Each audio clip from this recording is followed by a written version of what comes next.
Thomas Hobbes, जिसका जन्म 1588 ईस्वी में इंग्लैंड के मेल्सबरी नगर में हुआ था। इस समय इंग्लैंड में एक आर्मेडे का युद्ध चल रहा था। कौन सा युद्ध चल रहा था? आर्मेडे का युद्ध चल रहा था। इस युद्ध की वजह से इंग्लैंड में चारों तरफ डर का माहौल था। चारों तरफ डर का माहौल था। तो इसी माहौल की वजह से थॉमस होब्स कहता है कि मेरी माँ ने एक साथ दो बच्चों को जन्म दिया है। थॉमस होब्स कहता है कि मेरी माँ ने एक साथ दो बच्चों को जन्म दिया है। एक साथ दो बच्चों को जन्म दिया है। एक तो थॉमस होब्स को और दूसरा मेरे डर को। इस आर्मेडे के युद्ध की वजह से इंग्लैंड में चारों तरफ डर का माहौल था। तो थॉमस होब्स कहता है कि मेरी माँ ने एक साथ दो बच्चों को जन्म दिया है। एक तो मुझे थॉमस होब्स को, दूसरा मेरे डर को। क्योंकि इस युद्ध की वजह से इंग्लैंड में चारों तरफ डर का माहौल था और वही डर किस में आ गया था? वही डर थॉमस होब्स के अंदर जीवन भर रहा। तो इसीलिए थॉमस होब्स कहता है मेरी माँ ने एक साथ दो बच्चों को जन्म दिया है, एक तो मुझे और एक मेरे डर को, जो थॉमस होब्स से जिंदगी भर रहा। ये डर थॉमस होब्स के मन में जिंदगी भर रहा। थॉमस होब्स के पिताजी एक पादरी थे। जो थॉमस होब्स था, इनके पिताजी थे एक पादरी। इसीलिए इनके पिताजी पादरी होने की वजह से थॉमस होब्स ने बाइबल का गहन अध्ययन किया। इसका बाइबल का गहन अध्ययन किया। तो बाइबल का ज्ञान होने पर इसके बाद में थॉमस होब्स वहाँ के मेल्सबरी और ऑक्सफोर्ड में शिक्षा ग्रहण की। थॉमस होब्स ने शिक्षा कहाँ ग्रहण की? एक तो वहाँ के जहाँ पे इनका जन्म हुआ था मेल्सबरी में, और दूसरा ऑक्सफोर्ड विश्वविद्यालय में इन्होंने शिक्षा ग्रहण की। इसके बाद में इन्होंने 1588 में तो इनका जन्म हुआ, लेकिन 1610 ईस्वी में इनके दोस्त थे विलियम कैवेंडिश। कौन से थे? William Cavendish. तो इनके साथ यूरोप में घूमने का मौका मिला। कहाँ? यूरोप में घूमने का मौका मिला थॉमस होब्स को। और इसके बाद में 1629 से लेके 31 तक, तो इस काल में इन्होंने विश्व भ्रमण कर शिक्षा ग्रहण की। आसपास के देशों में, यूरोप के देशों में घूमा और यहाँ पे शिक्षा प्राप्त की। अर्थात ये कह सकते हो 1629 से लेके 1631 तक इन्होंने शिक्षा से संबंधित घूमने का प्रयास किया। इसके बाद में कुछ समय बाद जब वहाँ का सम्राट, इंग्लैंड का सम्राट, जिसका नाम है चार्ल्स प्रथम, ये देवीय सिद्धांत को मानता था। किसको मानता था? देवीय सिद्धांत को मानता था। चार्ल्स प्रथम कहता था कि जो मैं कह रहा हूँ वो ईश्वर कह रहा है, मेरी आलोचना करना, अर्थात ईश्वर की आलोचना करना। तो इंग्लैंड में इस समय चल गया था 1640 से लेके 1648 तक 8 साल तक गृह युद्ध चला। इन 8 साल में हुआ क्या था कि जो यहाँ का सम्राट था चार्ल्स प्रथम, इन्होंने क्या किया? इन्होंने हर घर में एक फौजी को या एक सेना को हर घर में रखना अनिवार्य कर दिया। मान लो अपने घर में कोई फौजी रहे, एक फौजी रहे, वो भी 8 साल तक, और फौजी का दिमाग वैसे ही सनकी होता है, तो फौजी 8 साल तक दूसरे के घर में कैसे रह सकते हैं। तो चार्ल्स प्रथम ने कहा था कि जब हमारे पास सेना को देने के लिए, सेना को खाना देने के लिए कुछ नहीं है, तो हर घर में एक व्यक्ति को, एक परिवार को एक सेना रखना अनिवार्य कर दिया। तो 8 साल तक हर घर में डर पैदा रहा, क्योंकि उस समय चार्ल्स प्रथम जो आदेश देता था वो ही सेना करती थी। तो जिस घर में बाहर तो माहौल था, लेकिन जब घर में एक आर्मी रहे या एक सेना रहे तो घर में और ज़्यादा डर पैदा हो गया। तो इस 8 साल में इंग्लैंड में चल रहा था गृह युद्ध। क्या चल रहा था? गृह युद्ध। क्यों? समझ गए, एक सेना हर परिवार में रहेगी, हर घर में रहेगी, तो घर में डर का माहौल हो गया। तो इन 8 सालों के मध्य युद्ध चला था। चार्ल्स प्रथम जो कहता था कि मैं जो कर रहा हूँ वो भगवान का आदेश है, मेरे आदेश की पालना नहीं करना, अर्थात भगवान के आदेश की पालना नहीं करना। तो इस प्रकार जो चार्ल्स प्रथम के विरुद्ध जो संसदीय सरकार थी, जो संसद की सरकार थी, इन्होंने विद्रोह कर दिया। इसका प्रमुख था कॉमनवेल्थ। इसका प्रमुख कौन था? कॉमनवेल्थ। इसका प्रमुख था कॉमनवेल्थ। इसने और चार्ल्स प्रथम के मध्य जब गृह युद्ध चल रहा था, तो इसने, कॉमनवेल्थ ने इस चार्ल्स प्रथम की हत्या कर दी। इस चार्ल्स प्रथम की हत्या कर दी और एक सरकार बना दी जिसका नाम था कॉमनवेल्थ सरकार। इसकी स्थापना की या कह सकते हो संसदीय सेना या संसदीय सरकार ये जीत गया। तो ये जीतने के बाद जो कॉमनवेल्थ, इन्होंने क्या किया, जो चार्ल्स प्रथम होता है वहाँ का सम्राट होता है, अपने सिर पर एक मुकुट धारण करता है। तो कॉमनवेल्थ ने वो मुकुट धारण नहीं किया। क्या नहीं किया? वो मुकुट धारण नहीं किया। और कुछ समय बाद जब 1660 में इन्होंने 11 साल तक वहाँ पर राज किया, तो 11 साल बाद जब इसका पुत्र चार्ल्स प्रथम का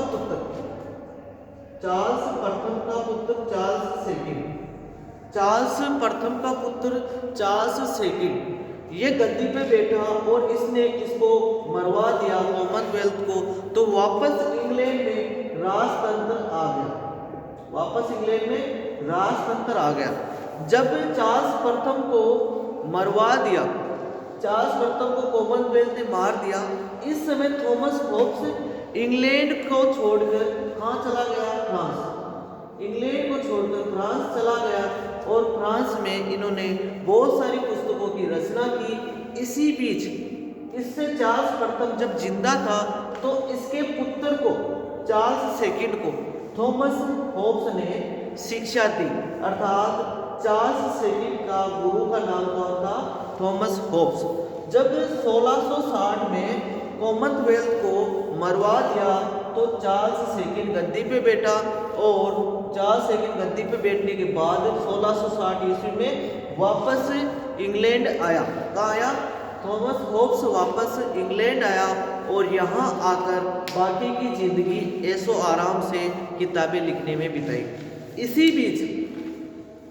बीच जो फ्रांस में जब थॉमस होब्स था तो उसने फेमस पुस्तक रचना की जिसका नाम है लेवियाथन। फेमस पुस्तक जिसकी रचना की, इस पुस्तक का नाम है लेवियाथन। क्या नाम है? लेवियाथन। एग्जाम में पूछा जा सकता है लेवियाथन क्या था। तो लेवियाथन थॉमस होब्स की प्रसिद्ध पुस्तक थी। तो इस पुस्तक में इसने कहा था कि एक मनुष्य एक भयानक अवस्था में रहता है, उस अवस्था में मनुष्य कुछ नहीं करता है, तो वो क्या अपने सारे अधिकार एक व्यक्ति को या सामूहिक व्यक्ति की सभा को दे देता है। तो ऐसी बातें इसमें बताता है। इसी से सामाजिक समझौता बनता है। तो सामाजिक समझौता कौन समर्थन करता है? Thomas Hobbes.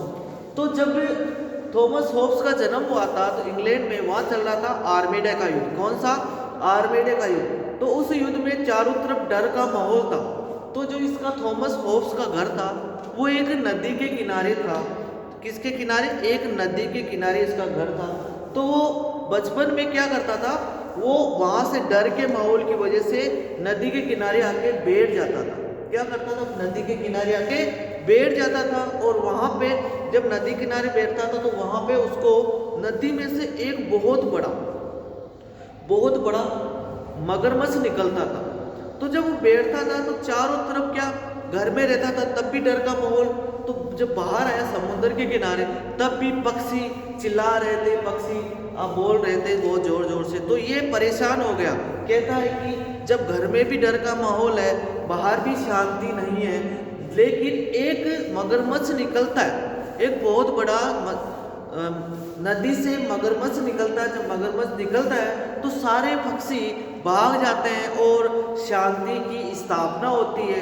उसी को लेकर इसने कहा था कि ये लेवियाथन ऐसा है, इसी लेवियाथन को उसने मगरमच्छ कहा था कि ये लेवियाथन ऐसा है, जब इसकी स्थापना हो जाएगी तो चारों तरफ शांति स्थापित हो जाएगी।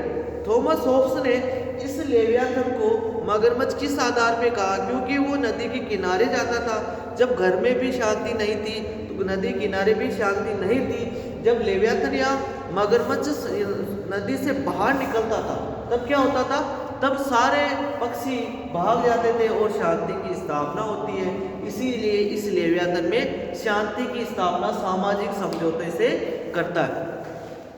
तो ये तो था थॉमस होब्स के बारे में जीवन परिचय, थॉमस होब्स के बारे में जीवन परिचय। उसके बाद में थॉमस होब्स कहता है कि जो मनुष्य होता है वो अपने स्वार्थ के लिए, मनुष्य क्या करता है?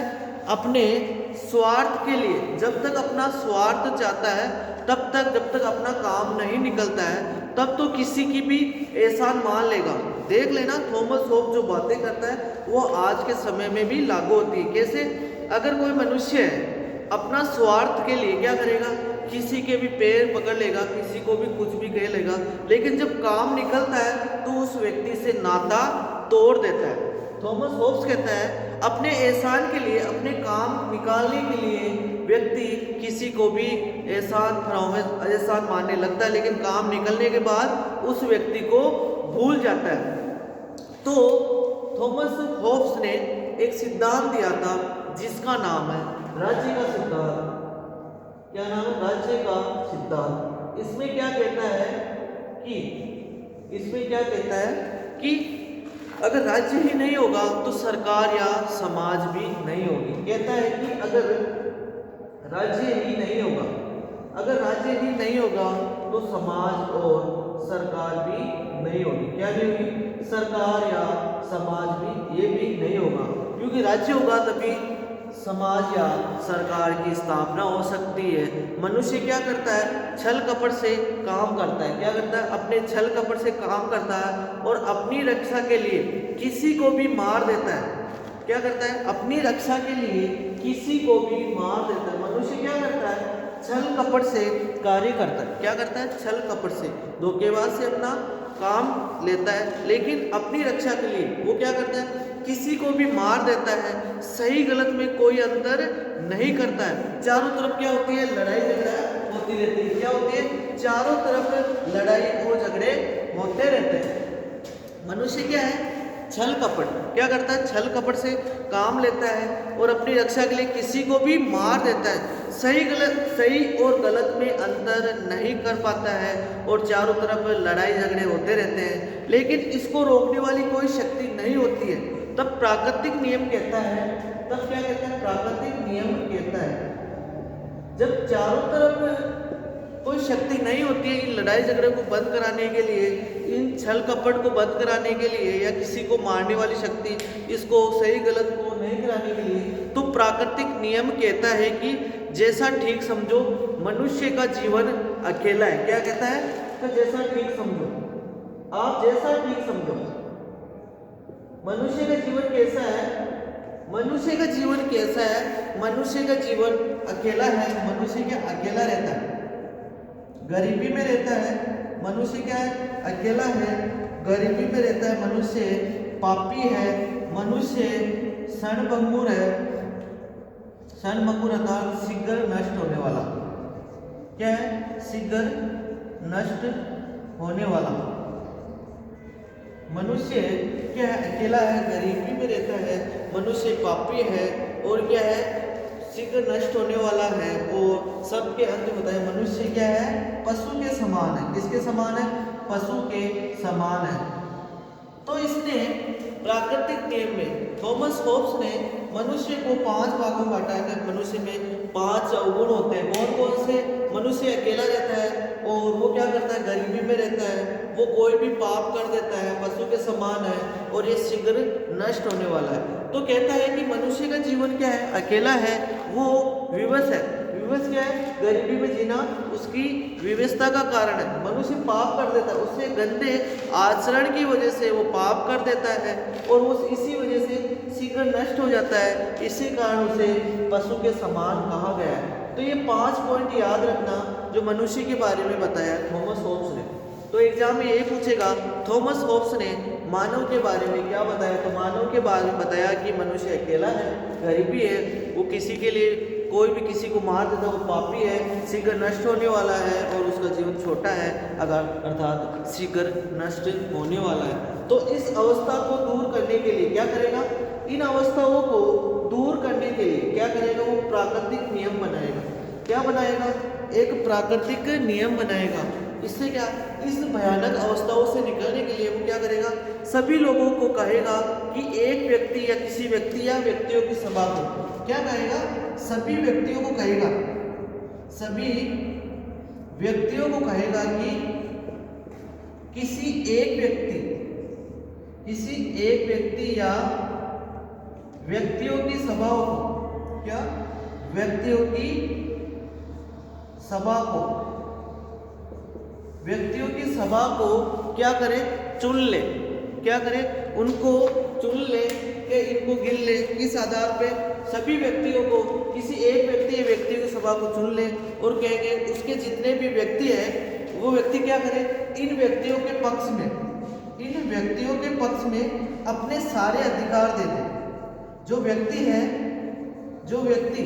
सभी व्यक्ति है, इन्होंने क्या किसी एक व्यक्ति को चुना या किसी व्यक्तियों की सभा को चुना, तो वो क्या करेंगे? अपने सारे पक्ष जितने अपने अधिकार है वो इनको दे देंगे।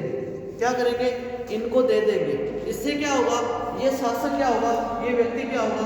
सर्वशक्तिशाली हो जाएगा। ये क्या हो जाएगा? ये सर्वशक्तिशाली हो जाएगा। ये व्यक्ति सर्वशक्तिशाली हो जाएगा।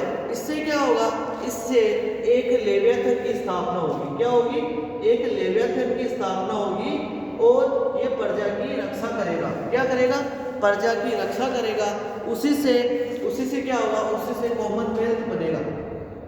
कॉमनवेल्थ, एक तो कॉमनवेल्थ वो था जो चार्ल्स प्रथम को मारा था और इसने कॉमनवेल्थ को मतलब रखा। इसमें क्या आएगा? इसमें राज्य आएगा, सरकार आएगी और समाज आएगा। इस कॉमनवेल्थ में थॉमस होब्स ने 3 चीजों को रखा, राज्य, सरकार और समाज, इनको रखा। क्या करेगा?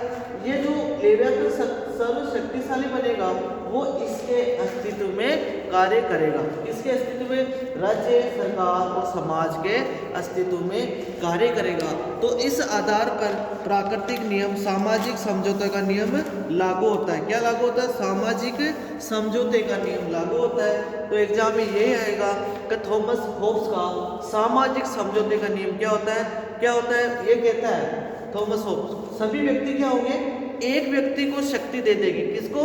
एक व्यक्ति को या व्यक्तियों की सभा को, और जितने भी अधिकार है इनको दे देंगे कि हमारी रक्षा करो। और ये क्या करेगा? ये सर्वशक्तिशाली हो जाएगा। और ये क्या होगा? इन्हीं लोगों की वजह से, इन्हीं समाज के लोगों की वजह से एक समझौता करता है। इसी का नाम है सामाजिक समझौते का सिद्धांत। सामाजिक समझौते का सिद्धांत, सामाजिक समझौते का सिद्धांत कौन? Thomas Hobbes. याद रखना, थॉमस होब्स, जॉन लॉक और रूसो, जे रूसो, इन तीनों के थोड़े थोड़े डिफरेंट हैं। इन तीनों ने सामाजिक समझौते के सिद्धांत दिए थे। सामाजिक समझौते के सिद्धांत थॉमस होब्स ने दिए, जॉन लॉक ने दिए, जे रूसो ने दिए। इन तीनों इन्होंने सामाजिक समझौते के सिद्धांत दिए। जो पहला है, थॉमस होब्स ने सामाजिक समझौते के सिद्धांत में क्या कहा? इसने क्या, सभी व्यक्ति क्या होंगे, एक व्यक्ति या व्यक्तियों की सभा को अपने सारे अधिकार दे देंगे। इससे क्या होगा, ये व्यक्ति या ये सभी व्यक्तियों की सभा, ये क्या हो जाएगा, सर्वशक्तिशाली हो जाएगा, राजा बन जाएगा, और इसी को नाम दिया ये लेवियाथन हो जाएगा। ये क्या करेगा, ये कॉमनवेल्थ के अंडर में काम करेगा, कॉमनवेल्थ के अंडर में काम करेगा। कॉमनवेल्थ में इसने राज्य, सरकार और समाज को रखा। अगर मान लो कोई व्यक्ति, ये व्यक्ति है जिन्होंने अपने अधिकार इनको दे दिए, कभी ये सर्वशक्ति हो जाए और ये निरंकुश हो जाए, किसी व्यक्ति की नहीं सुने, और इनको खाने के लिए भोजन, पीने के लिए पानी और इन चीज़ों से अलग रखे, तो ये क्या करेंगे, ये व्यक्ति ये सामाजिक समझौता तोड़ देंगे, और ये व्यक्ति जितने भी बने व्यक्तियों की सभा या कोई एक व्यक्ति जो सर्वशक्तिशाली बनेगा, इसको मार देगा और ये व्यक्ति मार देगा।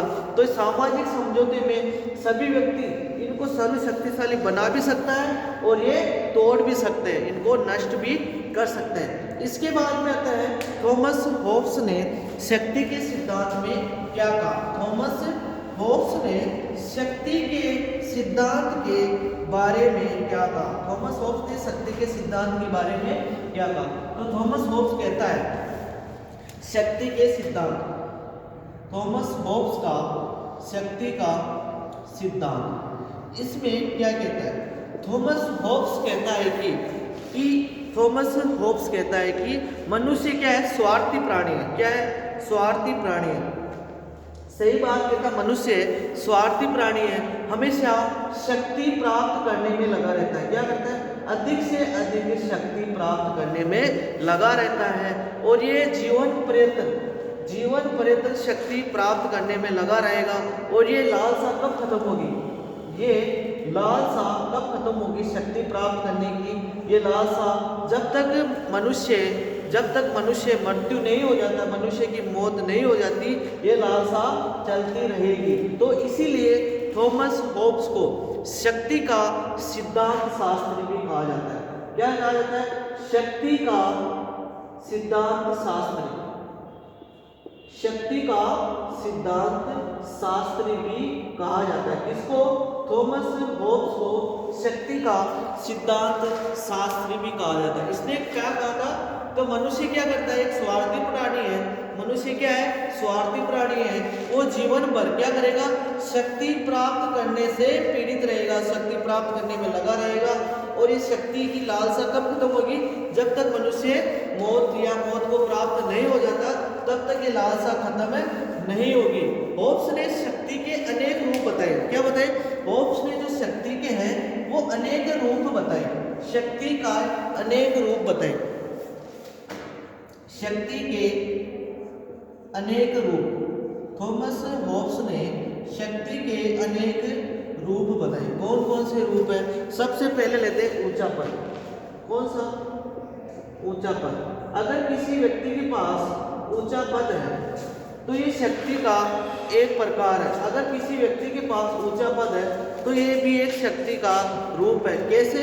मान लो किसी व्यक्ति का ऊंचा पद है तो वो कोई भी कार्य करवा लेगा, जो अपना कार्य है उसका हटेगा नहीं। मान लो कोई अधिकारी है, ऊंचे पद पे है, उसका कार्य होगा। जो निम्न पद पे है या किसी के पास पद नहीं है तो उसका कार्य कभी नहीं होगा। एक शक्ति के रूप है। उसके बाद उसने कहा जिसके पास धन दौलत है, पैसा है, वो भी शक्ति, एक तरह की इनके पास भी शक्ति है। जिनके पास धन है, दौलत है, वर्तमान समय में देख लो, चाहे कितना भी आतंकवादी हो, लेकिन उसके पास धन दौलत है तो वो अपना कार्य निकाल लेगा, वो जेल से छूट जाएगा, चाहे कितने भी पाप की हो। और अनेक रूप बताए शक्ति में, उसमें है ज्ञान। अगर किसी व्यक्ति में ज्ञान है तो ज्ञान के सारे शक्ति प्राप्त कर सकता है। ज्ञान बांट के लोगों को शक्ति प्राप्त कर सकता है। और बताए अगर किसी में बुद्धिमत्ता है, अगर किसी में बुद्धिमत्ता है, बुद्धि है, तो वो भी शक्ति प्राप्त कर सकता है। और कहा अगर किसी में सुंदरता है, अगर कोई व्यक्ति चाहे पुरुष हो चाहे स्त्री हो, अगर वो सुंदर है तो ये भी ये शक्ति के प्राप्त है। मान लो अभी देख लो, हेमा मालिनी हो चाहे दीपिका पादुकोण हो, जितने भी एक्ट्रेस है वो सुंदरता के रूप से लोगों से अपनी शक्ति बनाए रखी है। इतने बड़े पद पे है, सारा देश उसको जानता है, इस सुंदरता की वजह से। और भी है उदारता, अगर किसी में उदारता है, अगर कोई व्यक्ति है कभी भी किसी को, अगर किसी व्यक्ति जिसमें उदारता है, अगर उस व्यक्ति को कभी डांट दो, गालियां निकाल दो, वो आगे से कभी भी उस व्यक्ति को वापस गाली नहीं निकालेगा। एक उदारता भी शक्ति प्राप्त करने का रूप है। उसके बाद उसने कहा शालीनता, शालीनता, शालीनता भी शक्ति प्राप्त करने का रूप है।